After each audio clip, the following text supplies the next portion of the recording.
Marty Meyer-Otto n'a jamais cherché la célébrité.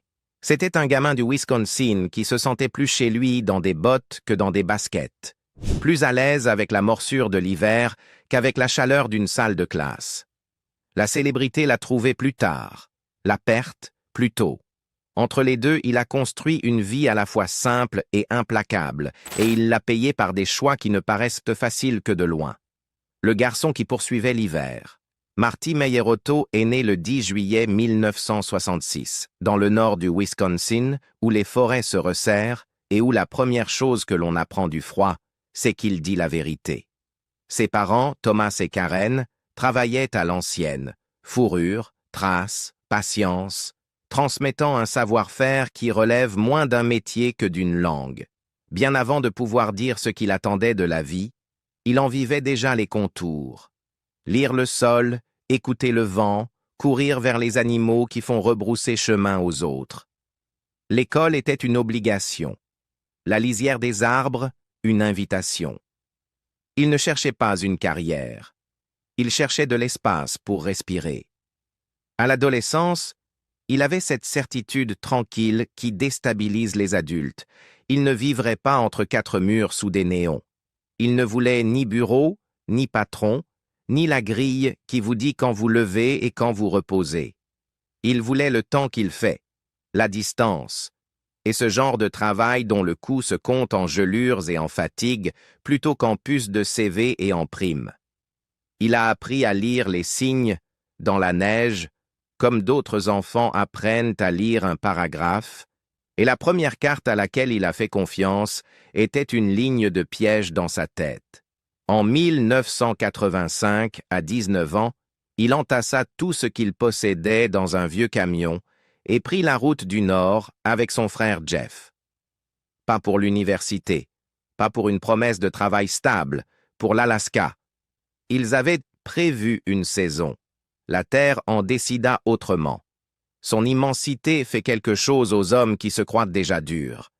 Elle les démultiplie ou elle les brise.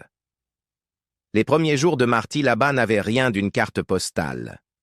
Il dressa une tente dans un vent glacial, apprit que le silence peut être à la fois un abri et une menace, et compta ses repas d'après ce que la ligne de piège produisait et ce que le cours d'eau livrait. Il comprit vite que la liberté n'est pas l'absence de lutte, c'est la décision de porter la lutte qui correspond à votre âme. Il prit des petits boulots parce que les rêves coûtent de l'argent et que l'Alaska se paie au prix fort. Des heures de gardiennage à Fairbanks, l'exploitation forestière quand il y en avait, le bâtiment chaque fois qu'une équipe avait besoin d'un dos de plus. Chaque dollar disponible allait non pas au confort, mais à la capacité. Un piège de plus, une meilleure tente, une lame de scie capable de survivre à un hiver. Il n'attendit pas que les conditions s'améliorent, il apprit à fonctionner là où elles ne le font pas. Puis il abattit des troncs et monta une petite cabane, parce que la chaleur n'est pas un luxe à -40. C'est la différence entre « j'essaierai de nouveau demain » et « quelqu'un me retrouvera au printemps ». Ce qu'il a construit là-bas n'était pas qu'un abri. C'était un plaidoyer contre le monde qu'il avait laissé derrière lui. Il existe une autre manière de vivre, et si elle fait mal, c'est ainsi que l'on sait qu'elle est réelle. Construire une vie mesurée en miles et en degrés. Il y a une différence entre visiter la nature sauvage et la laisser vous réclamer. Marty a choisi la seconde. Il a poussé une ligne de piège à environ 200 miles au nord de Fairbanks, une ligne que l'on gère moins avec de la fanfaronnade qu'avec de la précision. En chronométrant la météo, en apprenant les animaux et en organisant sa journée autour d'une lumière qui peut disparaître à midi. Il a construit des cabanes supplémentaires le long de cette ligne, non pas parce qu'il aimait les chantiers, mais parce que l'espace entre la sécurité et le désastre peut se réduire à quelques miles quand le mercure plonge et que le vent a des dents.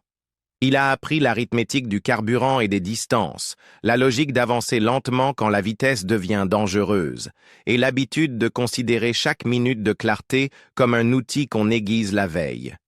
Il ne prétendait pas que la solitude fût noble, il la gérait. Il gardait la tête pleine de tâches et vérifiait ses pièges avec la discipline qu'on ne peut soutenir que si l'on respecte vraiment ce que la terre peut vous faire. Quand l'hiver découpait les jours en minces rubans et étirait les nuits jusqu'à l'éternité, il a appris les astuces qui vous empêchent de réfléchir jusqu'à l'erreur. Faire fondre juste assez de neige pour rester hydraté sans brûler la chaleur de demain. Réparer ce qui peut l'être avant que ça ne casse, se reposer avant la détresse. La terre ne pardonne pas les relâchements. Elle n'en compense aucun. Son travail a pris de l'ampleur parce que c'est ce que fait la compétence dans les lieux durs. Elle vous donne davantage à porter, pas moins. Et il l'a porté de bon gré. Il a commencé à mémoriser non seulement les lignes de crête, mais la façon dont tel congère se comporte sous tel vent après 3 jours en dessous de 0. Il a prêté attention au manteau neigeux comme un médecin écoute un cœur. Des amis plus familiers du confort que du risque ont regardé ses choix et se sont demandé ce qu'il fuyait. La vérité a toujours été plus simple et plus exigeante. Il allait vers quelque chose qui ressemblait à l'homme qu'il voulait devenir. Puis il a pris un travail qui a changé sa manière d'affronter le danger. Dès 1988, Marty est entré dans la lutte contre les feux de brousse, apprenant le comportement du feu comme il avait appris la glace, assez près pour se brûler, assez loin pour apprendre. Ce travail n'a rien de glamour, il est lourd, implacable et régi par des forces qui ne discutent pas. Il a gagné sa place par la sueur et le silence. En 1994, il est devenu smoke jumper au sein de l'Alaska Fire Service, survivant à une sélection exténuante dont seule une fraction sort diplômée et enregistrant finalement 337 sauts lors de 114 interventions. On fait ce métier pour la même raison qu'on tient une ligne de piège par -40? Parce qu'il est honnête. Parce que l'esprit doit être entièrement présent. Parce que le risque apprend une forme de concentration que le confort n'enseignera jamais. Il n'a pas cessé de voler quand la saison des incendies s'achevait. Il a commencé. L'Alaska est un pays d'avions, et Marty est devenu pilote de brousse non pour la pose, mais pour la portée. Un Super Cub peut vous déposer sur un banc de gravier là où un hélicoptère n'essaiera même pas de stationner. Voler dans ce pays, c'est faire vœu de calculer sous pression, de traiter chaque cap et chaque nuage comme s'ils essayaient de vous dire quelque chose d'important. Il a écouté. La frontière entre le travail qui paie les factures et celui qui vous maintient en vie s'est estompée jusqu'à ne former plus qu'une seule longue saison de météo, de miles et de cette fatigue qui prouve que vous êtes vivant. Une vie saisie par la caméra. La célébrité n'est pas arrivée comme un coup de tonnerre. Elle est entrée derrière la curiosité. En Alaska, les nouvelles circulent, et la version de Marty qui est parvenue au producteur n'était pas un pitch de personnage. C'était un homme qui construisait des cabanes à la main, piégeait seul pendant des mois, pilotait son propre avion vers des zones où les moteurs se taisent très vite et se tenait comme s'il n'avait pas besoin de témoins. En 2012, lorsque Mountain Man a été lancé le 31 mai, les téléspectateurs ont découvert une télé-réalité qui n'avait pas besoin de conflits fabriqués. La lutte pour allumer un feu par -30 suffit comme conflit. La tension d'une tempête de neige n'a pas besoin d'être montée. Le froid dirige la scène, et la caméra suit ou s'écarte. Marty n'a jamais joué, parce qu'il n'y avait rien à jouer. À l'écran, il était ce qu'il était hors écran, constant, précis et méfiant envers les raccourcis. Il posait ses lignes, réparait ce qui rompait et calculait jusqu'où il pouvait pousser sa chance sans l'inciter à se retourner contre lui. Tandis que d'autres membres de la distribution gravaient leurs propres histoires ardues au Montana, en Caroline du Nord et à Kodiak, ce sont les expéditions en solo de Marty, les longues virées par des températures négatives, les réparations faites avec des doigts engourdis, les vols pour vérifier les pièges, qui serraient la gorge des téléspectateurs. Il offrait au public un aperçu d'une vie à la fois ordinaire et extrême quand on est celui qui la vit. Il leur montrait aussi un foyer. Avec sa femme, Dominique, il a transformé un pays rude en un univers privé qui avait du sens. Leur fille, Noah Jane, a rendu les enjeux tangibles. Ce n'était pas un homme jouant au montagnard, C'était un père construisant une vie qui apprendrait à son enfant à quoi ressemble la compétence quand les conditions ne laissent aucun choix. Il lui a appris à aider sur la ligne, à conduire une motoneige avec discernement plutôt qu'avec bravade, à sentir la différence entre la peur qu'on écoute et la peur qu'on combat. L'émission a donné au monde à voir cette fierté sans fanfaronnade, et un public s'est rassemblé non seulement autour du travail, mais autour des valeurs qui le rendaient possible. Les dangers n'ont jamais été décoratifs. Un jour, en plein vol dans un petit avion de brousse au-dessus d'une portion déserte de l'Alaska, l'appareil est parti soudainement en piqué. Sans avertissement, sans mayday, sans personne à appeler, seulement la gravité et le temps. Marty a stabilisé l'avion, l'a posé où il a pu, puis a résolu la suite des problèmes avec l'urgence calme d'un homme qui sait que le seul secours à venir est celui qu'il peut construire de ses mains. Bloqué sans équipement adéquat, il a passé la nuit dans une cabane isolée, rationnant calories et chaleur, comme un homme qui sait exactement ce que le thermomètre peut faire à un corps humain. Lorsqu'il a reporté davantage de ses déplacements hivernaux sur les motoneiges, il a appris une autre limite dure. Sans au moins 4 pouces de neige, l'échangeur thermique chauffe trop et la machine se cuit elle-même. Il s'arrêtait en cours de trajet, tassait des poignées de neige contre celui-ci et repartait. C'est la différence entre le drame et la discipline. Le drame veut des applaudissements. La discipline veut demain. En 2013, il a accueilli l'écrivain Bill Ivy durant un hiver alaskien qui punissait l'impatience. Ivy s'est perdu dans les fourrés et un froid capable de transformer votre souffle en erreur. Il a réussi à allumer un feu, Marty l'a retrouvé, et la règle simple de Dominique, ne jamais quitter la cabane sans un briquet et du papier, a pris l'autorité que seule la réalité confère. Cet épisode tenait moins du récit de sauvetage que de la leçon. La compétence a l'air calme, et elle sauve des vies. Ce que la nature prend. La nature sauvage ne recouvre pas ses dettes en argent. Elle les prélève en temps et en amis. En 2017, Mountain Man a perdu plus qu'un membre de la distribution lorsque Preston Roberts est mort. Elle a perdu un maillon de la chaîne de ces hommes qui font du travail difficile une forme de bonté. Une tumeur inopérable au foie, un corps qui s'est éteint en quelques jours, et le silence soudain qui suit le départ d'un homme qui donne plus qu'il ne prend, cela a ébranlé la communauté parce que cela donnait un nom à une peur qu'ils portaient tous. Ici, la force n'est pas une garantie, et si l'on s'en va, ce sera rapide, et le travail laissé inachevé devra quand même être accompli. Marty n'est pas un homme prodigue de paroles, mais il a écrit un hommage qui a clairement dit ce que Preston représentait. La compétence et la générosité ne sont pas des qualités séparées chez des hommes comme lui. Il a contribué à la collecte qui, en 5 semaines, a réuni plus de 100 000 $ pour achever le toit sur lequel Preston travaillait pour sa famille. Rien de tout cela ne change le fait de la perte, cela change autre chose. La manière de porter ce qui reste. Le deuil s'abat autrement sur les hommes habitués à fonctionner sous pression. Il ne brise pas leur emploi du temps. Il brise leurs présupposés. Il rend la prochaine tempête de neige plus lourde, non parce que la neige est plus profonde, mais parce que vous comprenez mieux ce qui peut mal tourner et à quelle vitesse. Marty a connu d'autres frayeurs, des traces d'ours à Kodiak qui vous font peser 2 fois le pas suivant, des pannes mécaniques en plein blizzard qui transforment un itinéraire en point d'interrogation, une planche s'abattant sur l'épaule et le dos lors d'une réparation de cabane qui aurait pu mettre fin à une saison en un instant. Mais ce sont les funérailles qui ont fait bouger le sol. On commence à voir sa vie non comme une suite d'accomplissements, mais comme un ensemble de responsabilités. Ce que vous devez à ceux qui vous attendent. Ce que vous devez à l'enfant qui apprend à être courageux sans être imprudent.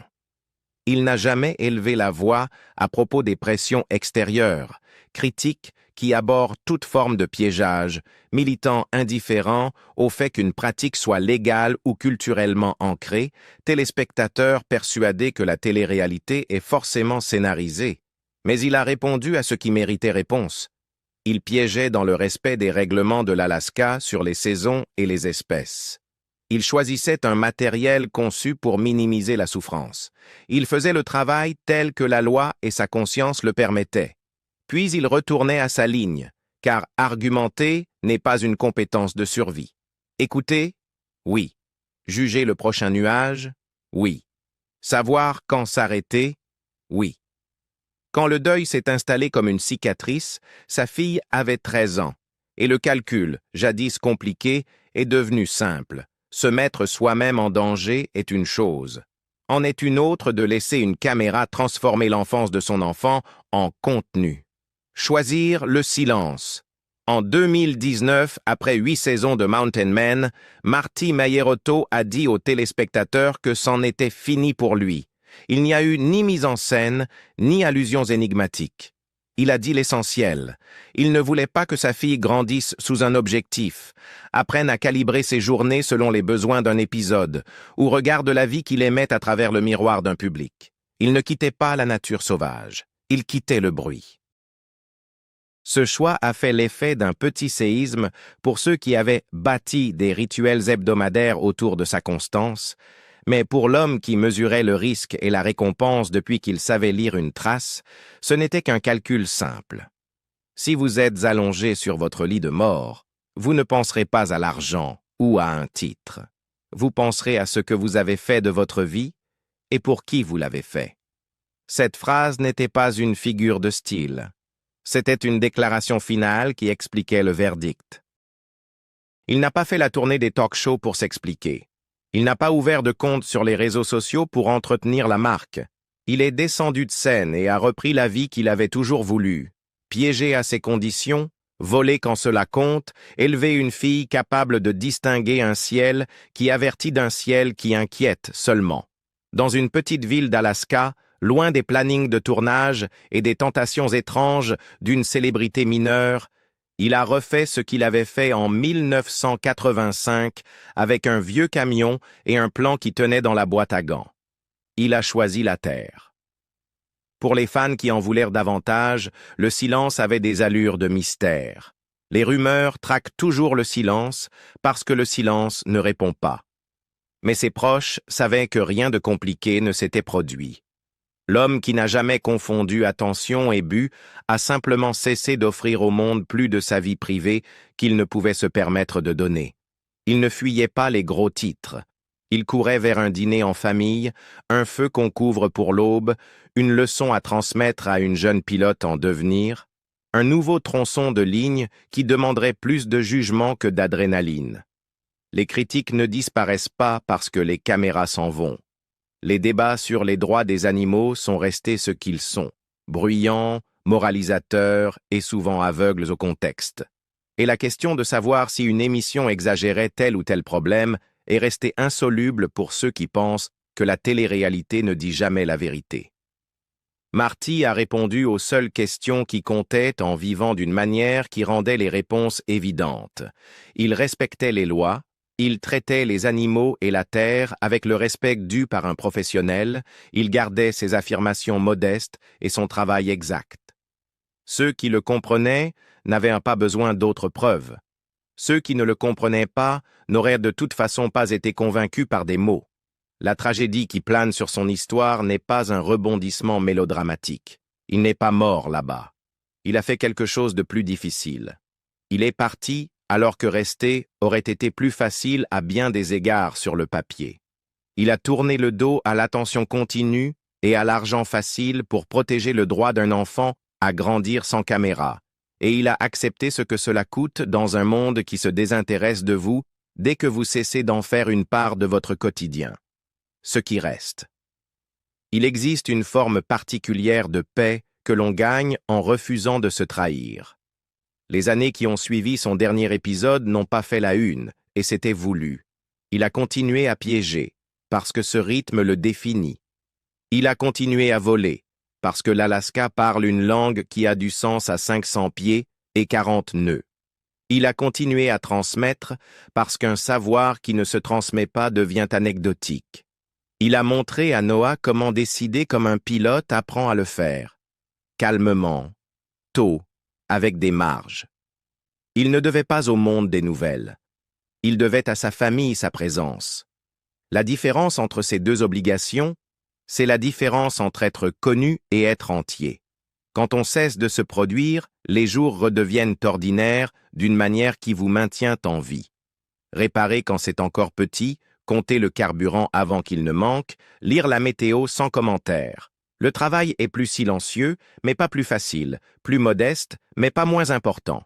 Il a construit et entretenu ce dont il avait besoin, et il a choisi de ne pas l'expliquer, parce que l'explication est une économie en soi, et il y avait déjà suffisamment contribué. S'il y a un chagrin dans cette histoire, il se loge dans l'écart entre ce qu'une caméra peut saisir et ce qu'exige une vie. Les spectateurs l'ont vu éviter le désastre plus d'une fois, rationner la chaleur et le jugement dans le même souffle, et enterrer des amis qui n'avaient pas l'âge de partir. Ils ont vu un homme choisir la famille plutôt que la gloire. Ce qu'ils ne pouvaient pas voir, et qu'il n'a aucun intérêt à montrer, ce sont les innombrables actes non filmés de retenue et de soins qui rendent la survie non seulement possible, mais signifiante.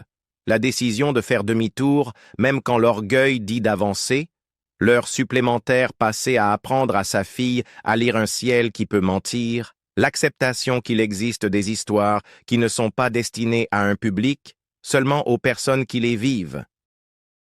Marty Meierotto n'a jamais été une marque.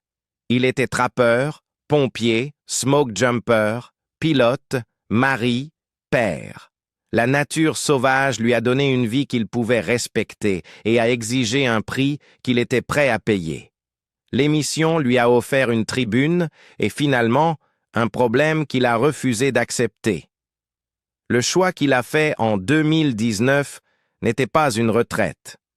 C'était un retour à la terre qui lui a dit la vérité en premier, à la famille qui est la seule mesure qui compte au bout du compte, à la vie privée qui permet à l'amour et au savoir-faire d'accomplir leur œuvre sans applaudissements. Il y a des hommes qui deviennent des légendes en restant assez longtemps dans la lumière. Lui est devenu une légende en sortant à temps. Quelle part de l'histoire de Marty vous touche le plus? Les quasi-accidents, le deuil ou la décision de s'éloigner pour sa fille? Dites-le nous ci-dessous, et si vous voulez d'autres histoires vraies sur ces choix ultimes qui définissent une vie, aimez et abonnez-vous pour ne pas manquer la prochaine.